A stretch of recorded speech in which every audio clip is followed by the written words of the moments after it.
Você por acaso já parou para pensar o mal que você faz aonde ninguém vê, nem mesmo você? Você pode estar infratando leis, infringindo e aparentar ser um cidadão normal, comum e corrente, de bem, né? E acima de qualquer suspeita.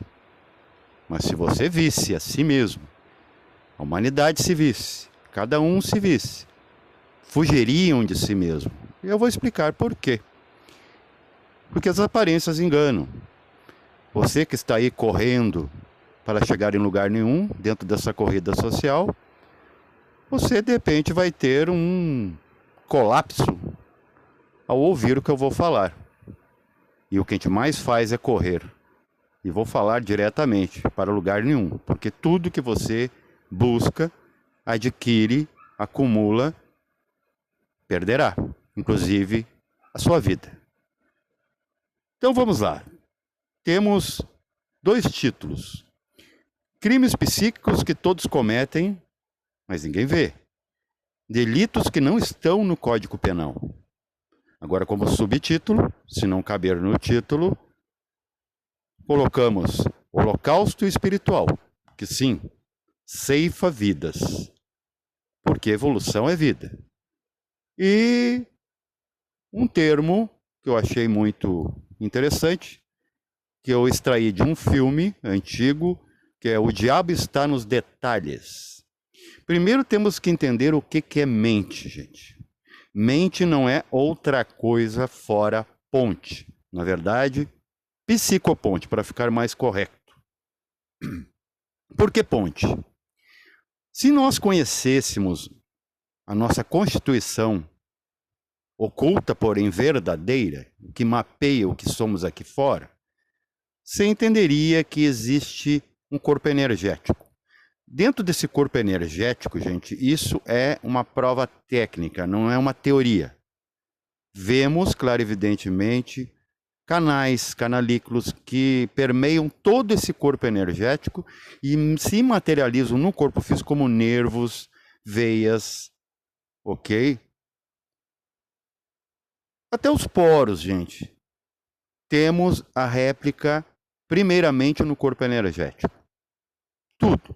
O desenho, volume, esse mapeamento tridimensional, está tudo lá. Inclusive o sangue, nós temos o ectoplasma, a essência do sangue. E ele só se torna vermelho, esse ectoplasma, num chakra específico, já no corpo energético, que chama chakra básico, é o único vermelho da turma. Nós vamos chegar nos chakras também, aonde é possível praticar, materializar, manifestar crimes que são tão crimes quanto, tão puníveis, que a gente não vê que faz.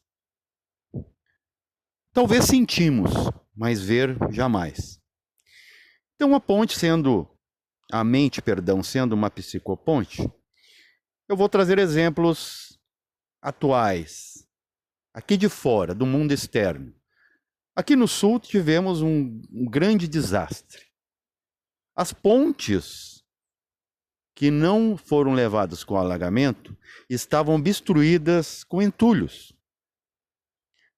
Agora coloque isso como analogia de sua mente. Ninguém passa por ali.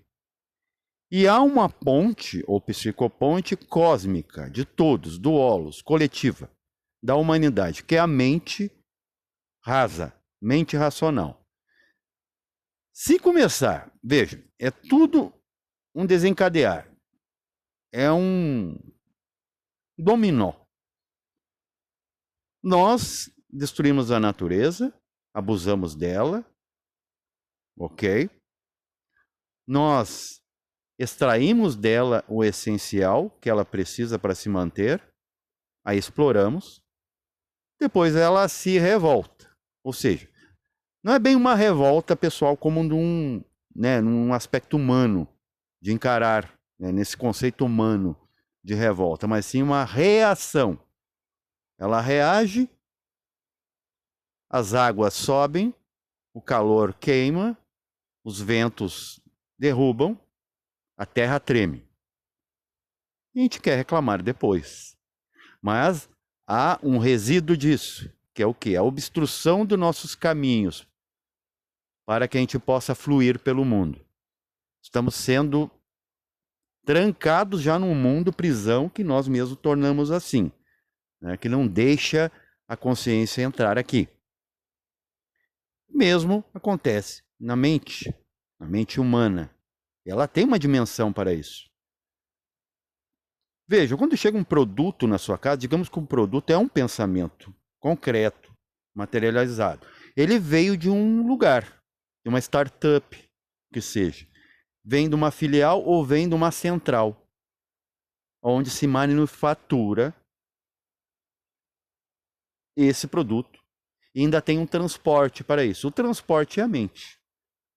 Se você quiser fazer uma analogia de acima como abaixo, porque você vai encontrar procedência, se você fazer comparação, que é só isso que a mente deve fazer. Comparar e ver que ela, por si, não pode fazer nada, resolver nada.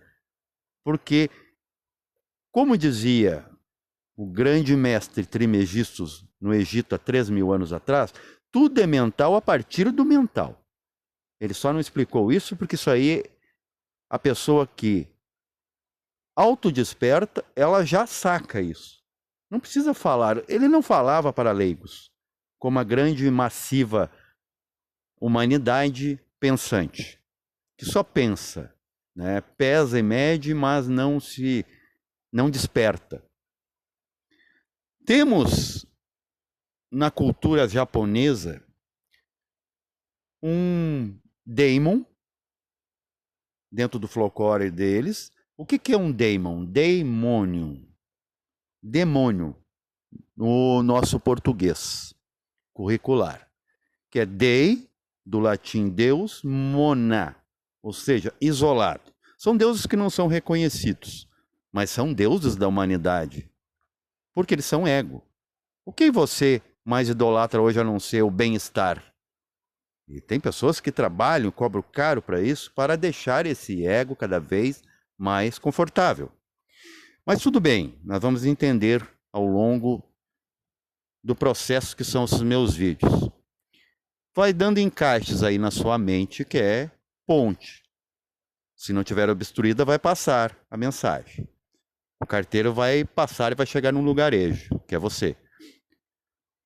Lá na cultura se fala, né, japonesa, de Ochi-Oni, ou Ryuki, que seria um demônio configurado como um aracne gigantesca, uma aranha.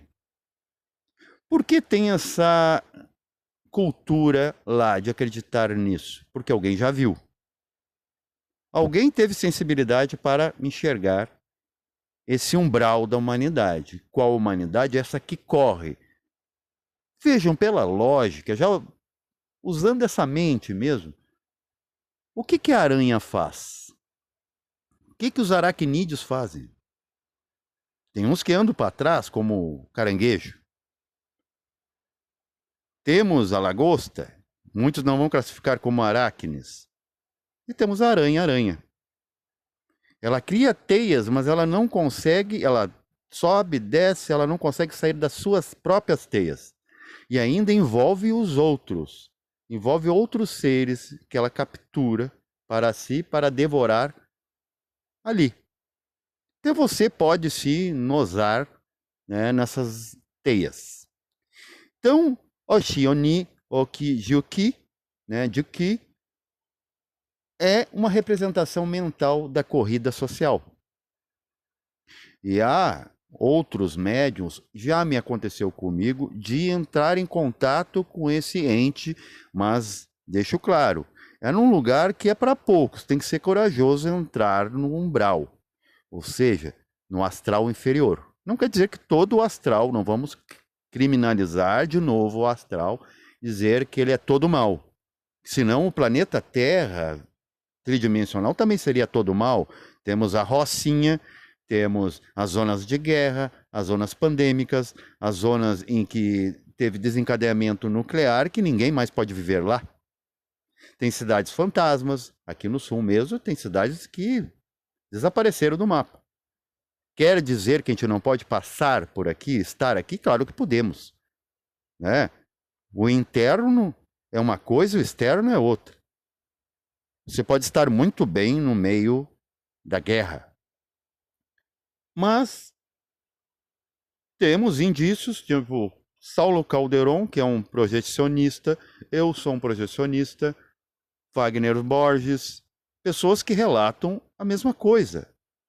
De, no umbral, nas regiões inferiores do astral, quinta dimensão, lucidamente entrar em cavernas, claro, sempre com um amparador, para poder equilibrar essa aproximação.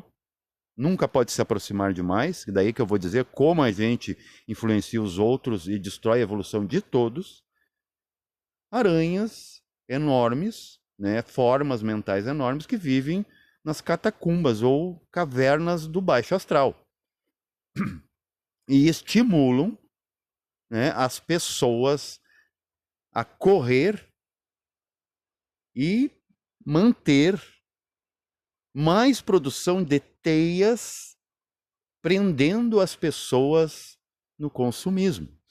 Isso você tem a prova. Você quer ver um filme no YouTube, por exemplo, ou em qualquer outro lugar, vem propagandas baseadas, claro, nas suas buscas, né, nos seus históricos, que você não quer acessar aquele momento, você não quer comprar nada. Essas são as teias psíquicas materializadas aqui. Por não ter aspecto de teias, você não considera que é, sim, uma prisão psicológica. Está acontecendo em loco. Está se manifestando materialmente ou fisicamente. E ainda tem um detalhe. Como eu dizia no começo, se você conhecesse a si mesmo, o que você pensa e sente, é aí que vai entrar o diabo mora nos detalhes, ele está nos detalhes, você fugiria de si mesmo. Da mesma forma, se eu perguntasse para você, posso ver agora os acessos, o seu histórico dos seus dispositivos? Será que você deixaria?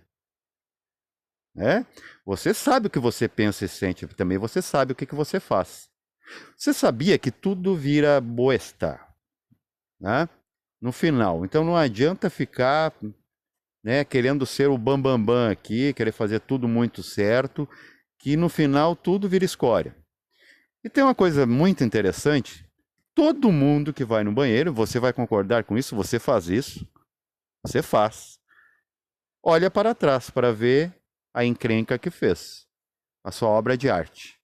Até tem uma charge nos banheiros, né, nos WCs da minha empresa, que da onde eu tirei esse insight. Eu vou falar sobre isso. Todo mundo olha para trás para ver a merda que faz. Desculpa a expressão, tem que ser assim. Você não vai entender de outra forma. Aqui é linguagem pop, sem correções gramaticais ou linguísticas. E é o que é, gente. Então a gente sabe, só que a gente oculta e faz questão de esquecer. Como a gente fez questão de esquecer todos os crimes ou coisas até certas que a gente fez em outras vidas, talvez até a um nível supremo, como eu narrei, que eu e um colega, eu consegui me lembrar que nós éramos arquivistas acásticos. Você imagina pé no saco que é você estar consciente, você está dando, né, você está despachando a pessoa para o lugar onde ela merece, e a pessoa se negar. Porque a pessoa mesmo lá ainda está inconsciente, gente. Tem inconsciência até no plano causal. São poucos que estão lá, que são anjos. Eu vou entrar na questão do anjo. O que é esse simbolismo de asas, gente? Aqui no Ocidente, a gente surrupia do Oriente um conceito de chakras, que não é nato ou inato do nosso lado do hemisfério. E a gente fala só de 7, a gente é econômico até nisso, a gente é preguiçoso. 7 chakras. Só que dentro do corpo, não é só 13 chakras, só dentro do corpo temos 13 ativos. Olha o 13, o simbolismo desse corpo que morre. Né? Mas se tu pegar, desmistificar isso, você pega 1 mais 3, dá 4. Os 4 elementos que estão vivendo dentro desse corpo. Então ele precisa de 13 chakras. Sendo que um é duplo, que está nas costas. Um em cada omoplata, ou espátula. Que a gente vai pegar lá do simbolismo, né, das fábulas infantis, do diabinho no lado esquerdo e o anjinho do lado direito. É por ali que sai. Quando isso se equilibra, se torna asas de anjos. Mas depois eu vou falar o que sai antes disso, que todo ser humano que não é desperto faz. E aí vai entrar o crime psíquico que envolve a todos. Por ali, gente, sai as asas do anjo. Mas na verdade não são asas. Uma vez, por exemplo, eu fui amparado num panteão, um cemitério no astral inferior, porque eu estava querendo estudar o que há depois da morte. Eu senti uma descarga elétrica. Eu fui coberto por asas. Quando eu olho para trás, porque a gente não costuma olhar para trás, aí que tem o sentido desses chakras. Não dê as costas para o seu inimigo. Pode ser um inimigo, pode ser um amigo. Como você irá saber? Reconhecendo. Eu olho para trás, ali está um anjo em aspecto feminino que dizia: eu tenho que te tirar daqui. Eu senti uma descarga elétrica. Eu descobri que não são asas como de pássaros. A gente crê nas coisas do imediato, do conhecido ao conhecido. Na verdade, as asas de anjo, gente, são emanações eletromagnéticas saídas de um chakra que foi convertido. Ele foi limpo. Agora dali sai luz, não trevas. Mas que treva sai dali no ser que não despertou assim, se tornou um desses, né? Desses arautos que estão aí, inclusive, amparando, controlando, porque eles têm mais consciência, eles têm mesmo propriedade para isso. Ali saem as formas mentais, gente. Aí eu vou perguntar, quem criou o demônio? Não foi Deus. Deus criou o homem que cria o demônio. Até uma vez eu falei de um encontro ecumênico que teve, que um budista perguntou isso para um pastor de igreja.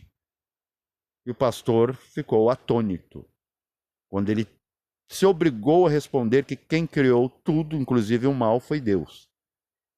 Os budistas estão, né, adiantados milênios antes dos cristãos.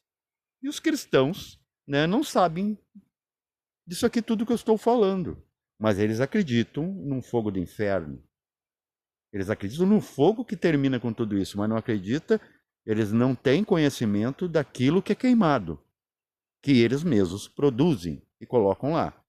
Gente, vocês não têm noção de quanto eu já tive que desconstruir paredes que materialistas aqui, que falam comigo, criam em torno de mim, em torno de outras pessoas, que estão ali como sonâmbulas, que já estão inconscientes e encontram uma resistência, uma parede no próprio astral que não há paredes. Não há fisicalidade, as leis físicas lá não pegam. Eu já tinha falado que no astral são a metade de leis do plano físico. E lá ser construída por terceiros, gente materialista, consumista, acumuladora, que cria paredes lá.